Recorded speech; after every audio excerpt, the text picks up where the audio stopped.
Meu ideal seria escrever uma história tão engraçada que aquela moça que está doente naquela casa cinzenta, quando lesse minha história no jornal, risse tanto que chegasse a chorar e dissesse: Nossa Senhora, que história mais engraçada!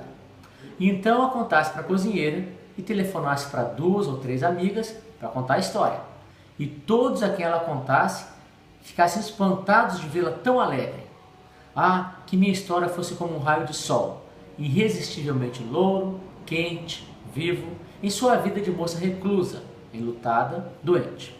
Que ela mesma ficasse admirada, ouvindo o próprio riso, e depois repetisse para si própria: Mas essa história é mesmo muito engraçada.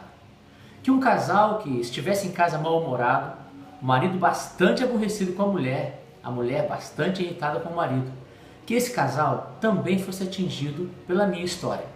O marido leria e começaria a rir, o que aumentaria a irritação da mulher. Mas depois que ela, apesar da má vontade, tomasse conhecimento da história, também risse muito e ficasse os dois sem poder olhar um para a cara do outro, sem rir mais. E que um, ouvindo aquele riso do outro, se lembrasse do alegre tempo de namoro e reencontrassem os dois a alegria perdida de estarem juntos. Que nas cadeias, nos hospitais, em todas as salas de espera, a minha história chegasse. E tão fascinante de graça, tão irresistível, tão colorida e tão pura, que todos limpassem seu coração com lágrimas de alegria. Que o comissário do distrito, depois de ler minha história, mandasse soltar aqueles bêbados e também aquelas pobres mulheres colhidas na calçada e lhes dissesse: Por favor, se comportem, eu não gosto de prender ninguém. Que assim todos tratassem melhor seus empregados, seus dependentes e seus semelhantes, em alegre e espontânea homenagem à minha história.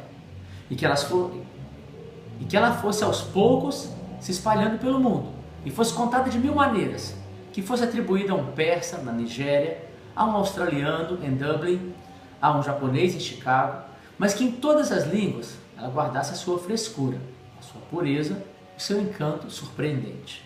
E que no fundo de uma aldeia na China, um chinês muito pobre, muito sábio e muito velho dissesse: Nunca ouvi uma história assim tão engraçada e tão boa em toda a minha vida. Essa história não pode ter sido inventada por nenhum homem. Foi com certeza algum anjo tagarela que a contou aos ouvidos de um santo que dormia, que ele pensou que já estivesse morto.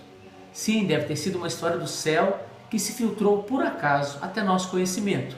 É divina. E quando todos me perguntassem: Mas de onde é que você tirou essa história?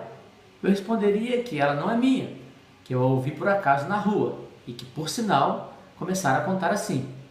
Ontem eu ouvi um sujeito contar uma história e eu esconderia completamente a humilde verdade, que eu inventei toda a minha história em um só segundo, quando pensei na tristeza daquela moça que está doente, que sempre está doente, e sempre está de luto e sozinha, naquela pequena casa cinzenta do meu bairro.